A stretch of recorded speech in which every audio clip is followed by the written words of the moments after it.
మీ బైబిళ్లు తెరవండి. ఈరోజు మన పాఠం 1 కొరింథీ పత్రిక 16వ అధ్యాయం. ఈ పత్రికలో ఇదే చివరి అధ్యాయం. ఈ పత్రికకు ఇవి తుది పలుకులు. యెరూషలేములో విశ్వాసులకు ద్రవ్య సహాయం పంపటాన్ని గురించి పౌలు మాట్లాడాడు. ఆ తరువాత అనేక స్థానిక విషయాలు ప్రస్తావించాడు. సంఘము యొక్క ప్రార్థనా జీవితాన్ని సమీక్షించాడు. సిద్ధాంతపరంగా, సంఘ పరిచర్యల పరంగా కొన్ని హెచ్చరికలు చేశాడు. 1 నుండి 4వ వచనం వరకు ద్రవ్య సహాయ సేకరణ, 5 నుండి 9వ వచనం వరకు వ్యక్తిగత విషయాలు. తన కార్యక్రమాలను గురించి క్లుప్తంగా రాశాడు. 10 నుండి 24వ వచనం వరకు కొందరు వ్యక్తులను పేర్కొంటున్నాడు. కొరింథు పట్టణంలో కాపురం ఉంటూ దైవసేవలో పాల్గొనే కొందరిని పౌలు పరిచయం చేస్తున్నాడు. పరిశుద్ధుల కొరకైన చందా విషయమైతే నేను గలతీయ సంఘమునకు నియమించిన ప్రకారము మీరు చేయండి. నేను వచ్చినప్పుడే చందా పోగు చేయకుండా ప్రతి ఆదివారము మీలో ప్రతివాడు తాను వర్ధిల్లిన కొలది తన వద్ద కొంత సొమ్ము నిలువ చేయాలి. నేను వచ్చినప్పుడు మీరు ఎవరిని యోగ్యులని ఎంచి పత్రికలిస్తారో వారి చేత మీ ఉపకార ద్రవ్యమును యెరూషలేముకు పంపుతాను.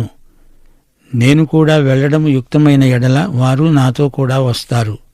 శ్రోతలు వింటున్నారా? పునరుత్థానాన్ని గురించి, పరలోకపు సంగతులను గురించి ఆధ్యాత్మిక అంతస్తులో నుండి మాట్లాడిన పౌలు ఇప్పుడు కిందికి దిగివచ్చి ఉపకార ద్రవ్యాన్ని గురించి మాట్లాడుతున్నాడు. యెరూషలేములో కొందరు విశ్వాసులు ఆర్థికమైన ఇబ్బందుల్లో ఉన్నారు. వారికి సాయం చెయ్యాలి, కొంత డబ్బు సేకరించాలి. కొందరు డబ్బు విషయం చెప్పొద్దు, అది ఆధ్యాత్మికం కాదు అంటారు. డబ్బును ఆధ్యాత్మీకరించుకోవడం చేతగాని వారు అలా అంటారు. డబ్బును నిత్యత్వపు ప్రయోజనాల కోసం వెచ్చించడం ఆధ్యాత్మికమే.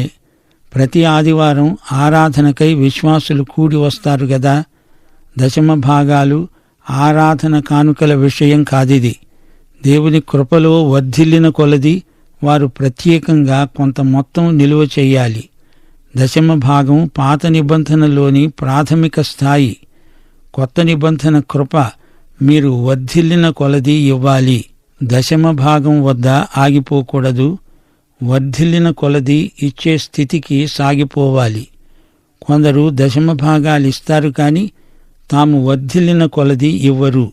పౌలు వెళ్లి ప్రత్యేకంగా వారిని సమావేశపరచి వారి మీదికి ఒత్తిడి తెచ్చి విరాళాలు వసూలు చేయడానికి రావటం లేదు. యెరూషలేముకు ఉపకార ద్రవ్యం పంపాలి. ఒక్క మనిషికి అంత పెద్ద మొత్తం ఇవ్వకండి, 2-3 కలిసి వెళ్లితే మంచిది అంటున్నాడు. ఒకే వ్యక్తి అయితే శోధనలో పడవచ్చు. దాతృత్వానికి సంబంధించిన కొన్ని మాటలు కొత్త నిబంధనలో కానవస్తాయి. చందా, ధారాళంగా ఇవ్వడం, వర్ధిల్లిన కొలది ఇవ్వడం అనగా ఇది కృపాదాతృత్వం. రోమాపత్రిక 15వ అధ్యాయం 26వ వచనం చందా వేయడానికి ఇష్టపడ్డారు. అది సహవాసం.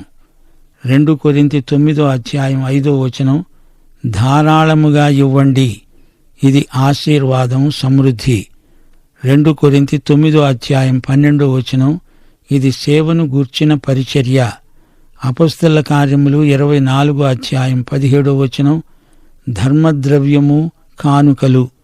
ఇదంతా దాతృత్వ పరిధిలోకే వస్తుంది. శ్రోతలు, కృపాదాతృత్వం అనే మాట హృదయాలపై ముద్రించుకుందాము. పాత నిబంధనలో లేవియ కాండంలో దశమ భాగాలివ్వడం ఆజ్ఞాపించబడింది.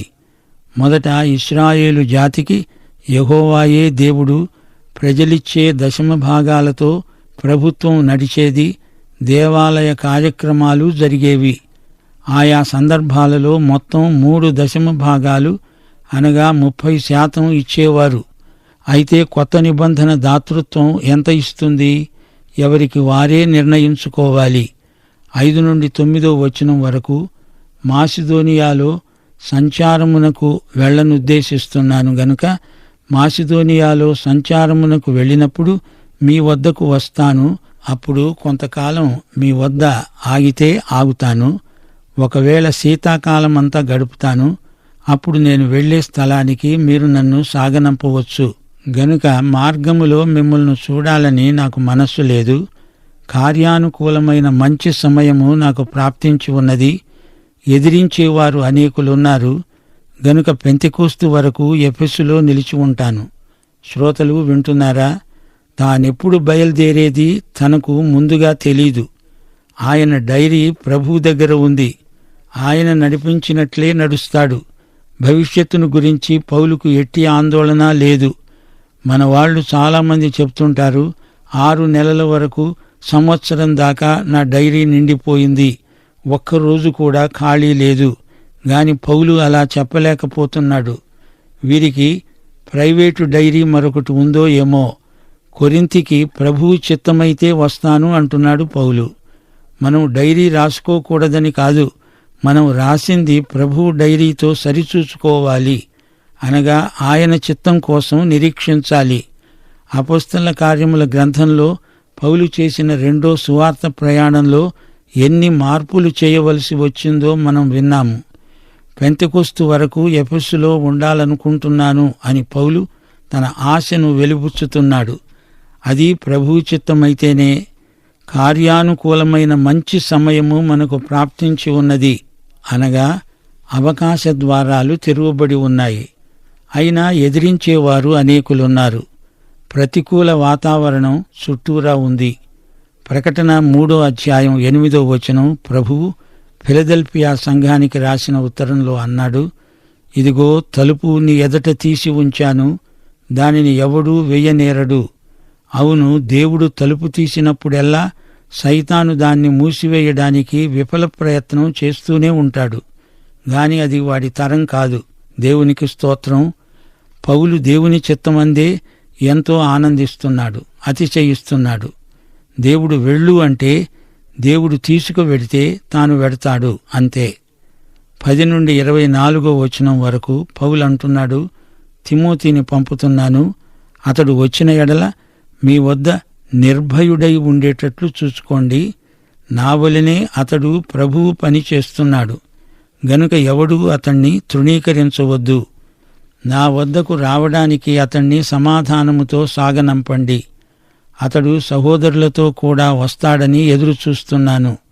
సహోదరుడైన అపొల్లోను గురించిన సంగతి ఏమనగా, అతడు ఈ సహోదరులతో కూడా మీ వద్దకు వెళ్లాలని నేను అతన్ని చాలా బతిమాలుకున్నాను. కాని ఇప్పుడు రావడానికి అతనికి ఎంతమాత్రమూ మనస్సు లేదు. వీలైనప్పుడు అతడు వస్తాడు. ప్రియ శ్రోతలు వింటున్నారా? కొరింథు పాపంతో నిండిపోయిన పట్టణం. అవినీతికి పెట్టింది పేరు. అక్రమ లైంగిక సంబంధాలలో పూర్తిగా భ్రష్టుపట్టిపోయిన జనం. అలాంటి చోట నమ్మకమైన వ్యక్తులు వీధుల్లో నిలిచి సువార్త ప్రకటించిన వారు కొందరున్నారు. వారిని పౌలు ఇక్కడ పేర్కొంటున్నాడు. ఇహలోక మాలిన్యము తమకంటకుండా జాగ్రత్తగా జీవించిన వ్యక్తులు వీరు. తిమోతిని మీరు తృణీకరించకండి. అతడు మీ మధ్య నిరభ్యంతరంగా సేవ చెయ్యాలి. అతణ్ణి ఆప్యాయంగా చేర్చుకోండి. నాలాగే అతడు దైవసేవకుడు. నన్ను చేర్చుకున్నట్లే అతణ్ణి చేర్చుకోండి. 1 తిమోతి 4వ అధ్యాయం 12వ వచనంలో పౌలు తిమోతితో అన్నాడు, నీ యవ్వనమును బట్టి అనగా నీ యువతను బట్టి ఎవడూ నిన్ను తృణీకరించకుండా చూసుకో. కొరింథీ సంఘస్థులు కూడా తిమోతి యువకుడే గదా అని తృణీకరిస్తారేమో అని పౌలు ఈ మాట అన్నాడు. తిమోతి దేవుని వాక్యమును ప్రకటించే దైవసేవకుడు, నాతో కలిసి పని చేస్తున్నాడు అని తిమోతిని పౌలు వారికి సిఫార్సు చేస్తున్నాడు. కొరింథీ సంఘస్థులు పౌలు, అపొల్లో, పేతురు అనే 3 పేర్లు చెప్పుకొని 3 గుంపులైపోయారు. అయినా పౌలు అపొల్లోను ఎంతో ప్రేమించాడు. కొరింథుకు వెళ్లమని ఎంతో బతిమలాడాడు. అపొల్లో నేనిప్పుడు వెళ్లను, మరోసారి ఎప్పుడైనా వెళ్ళుతాన్లే అన్నాడు. పౌలు, అపొల్లో సన్నిహితంగా ఉన్న దైవ సేవకులు. అప్రమత్తులై ఉండండి, విశ్వాసమందు స్థిరులు, కదలని వారు అయి ఉండండి. ప్రభువు కోసం పౌరుషం, రోషము గలవారై ఉండాలి. బలవంతులై ఉండండి. మనలో ఉన్నవాడు లోకములో ఉన్నవానికంటే గొప్పవాడు. మనల్ని బలపరిచే వానిని బట్టే మనం బలవంతులం. 15వ వచనం నుండి, స్తెఫను ఇంటివారు అకయ్య యొక్క ప్రథమ ఫలమై ఉన్నారని, వారు పరిశుద్ధులకు పరిచర్య చేయడానికి తమను తాము అప్పగించుకుని ఉన్నారని మీకు తెలుసు. కాబట్టి సహోదరులారా, అటివారికి పనిలో సహాయం చేస్తూ ప్రయాసపడుతూ ఉండే వారికి అందరికీ మీరు విధేయులై ఉండాలని మిమ్మను బతిమలాడుకుంటున్నాను. స్తెఫను, ఫొర్మూనాతు, అకాయుకు అనేవారు వచ్చినందున సంతోషిస్తున్నాను. మీరు లేని కొరతను వారు నాకు తీర్చారు. నా ఆత్మకు మీ ఆత్మకు సుఖము కలుగజేశారు. గనుక అట్టి వారిని సన్మానించండి. పరిశుద్ధులకు సేవ చేయడం వారికి అలవాటు. అట్టివారు ఎంతైనా అభినందనీయులు. సంఘబిడ్డలారా, అలాంటి సంఘ పెద్దలకు మీరు లోబడండి. కొరింథు నుండి పౌలుకు ఉత్తరం తెచ్చిన వారు 3, స్తెఫను, ఫొర్మునాతు, అకాయుకు. వీరి వల్ల మీరు లేని కొరత మాకు తీరింది. వారి వల్ల మాకు మీకు ఆత్మలో ఎంతో హాయి అనిపిస్తోంది. వారికి మీరు వందనాలు చెప్పాలి. ఆసియాలోని సంఘముల వారు మీకు వందనాలు చెప్తున్నారు. అకుల, ప్రిస్కిల్లా అనేవారు, వారి ఇంటిలో ఉన్న సంఘము ప్రభువునందు మీకు వందనాలు చెప్తున్నారు. సహోదరులందరూ మీకు వందనాలు చెప్తున్నారు. పవిత్రమైన ముద్దు పెట్టుకొని మీరు ఒకరికి ఒకరు వందనాలు చెప్పుకోండి. పౌలు అనే నేను నా చేతితోనే వందన వచనం రాస్తున్నాను. ఎవడైనా ప్రభువును ప్రేమించకపోతే వాడు శపింపబడునుగాక. ప్రభువు వస్తున్నాడు, మారనాథా. క్రీస్తు యేసునందలి నా ప్రేమ మీ అందరితో ఉండునుగాక. ఆమేన్. ప్రియశ్రోతలు, పవిత్రమైన ముద్దుతో ఒకరిని ఒకరు పలకరించండి అన్నాడు పౌలు. కాని కొన్ని ముద్దులు పవిత్రమైనవి కావు. ఆధ్యాత్మికంగా ముద్దు ఆప్యాయతను చూపుతుంది.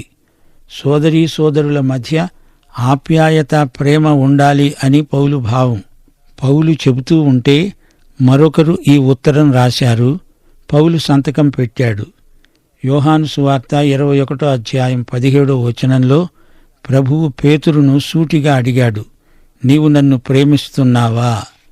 పేతురు, మరోసారి నన్ను ఎరగనంటావా అని ప్రభువు అడగలేదు. నన్ను ప్రేమిస్తున్నావా అని మాత్రమే అడిగాడు. ఈ రోజున యేసు ప్రభు నిన్ను నన్ను ఇదే ప్రశ్న అడుగుతున్నాడు. అనాతిమ అంటే శాపగ్రస్తము అని అర్థం. ప్రభువు నీ శాపాన్ని శిలువపై భరించిన శాపగ్రాహి. అది నీకు ఆశీర్వాదమైంది. ఆశీర్వాదాన్ని నిర్లక్ష్యం చేస్తే శాపం నీ మీదనే నిలిచి ఉంటుంది. అనాథెమ. మోషే చేతిలో కర్ర ఉంది. అది అతనికి ఊతకర్ర, ఆశీర్వాదం. గాని దాన్ని కింద పడేస్తే అదే పామై కాటేయడానికి సిద్ధమైంది. ఆ శాపాన్ని ఎత్తెయ్యాలి. ప్రభువు ప్రేమలో మన ఆశీర్వాదాలన్నీ ఇమిడి ఉన్నాయి. దేవునికి స్తోత్రం.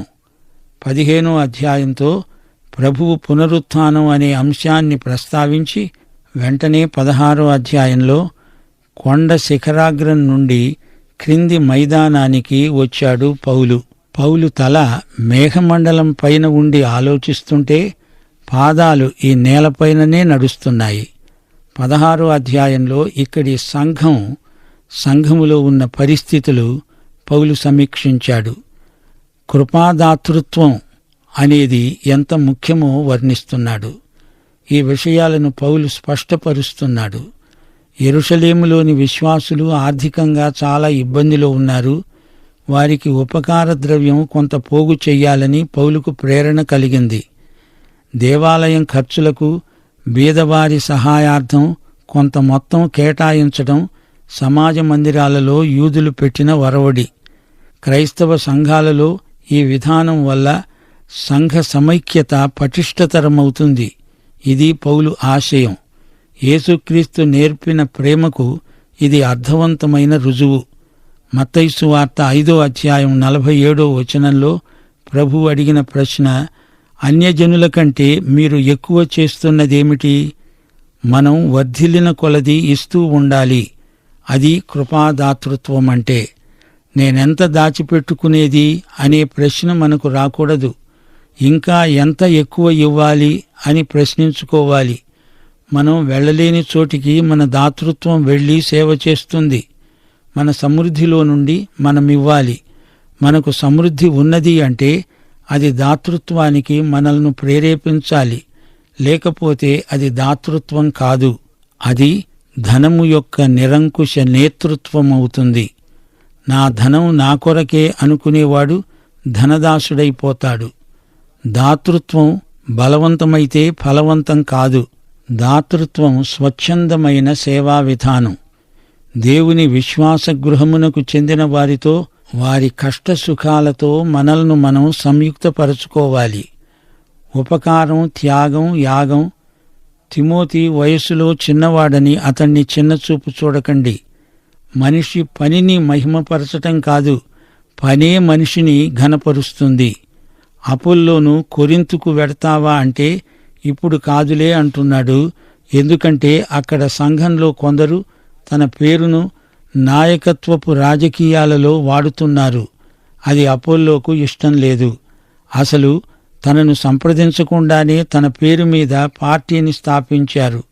అందుకే అపోల్లో మరోసారి వస్తానులే అంటూ ఈ రాజకీయ ప్రమాదాన్ని తెలివిగా తప్పించుకున్నాడు. ధైర్యము, ప్రేమ కలిగిన వారై ఉండండి అని పౌలు కొరింథీ సంఘస్థులకు ప్రబోధం చేస్తున్నాడు.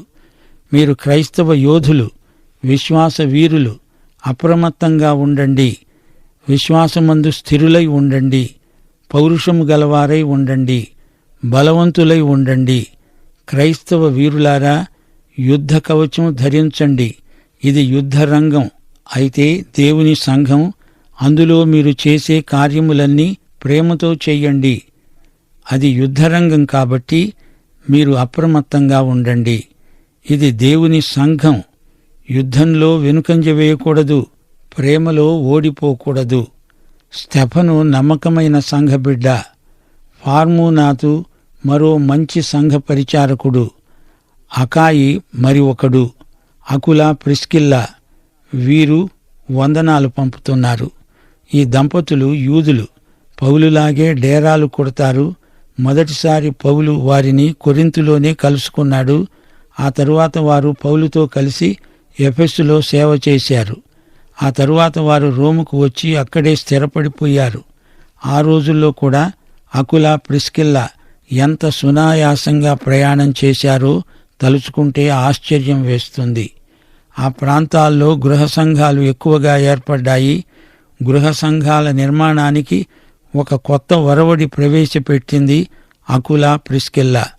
వారే ఇంట్లో ఉంటే అక్కడే ఒక సంఘం.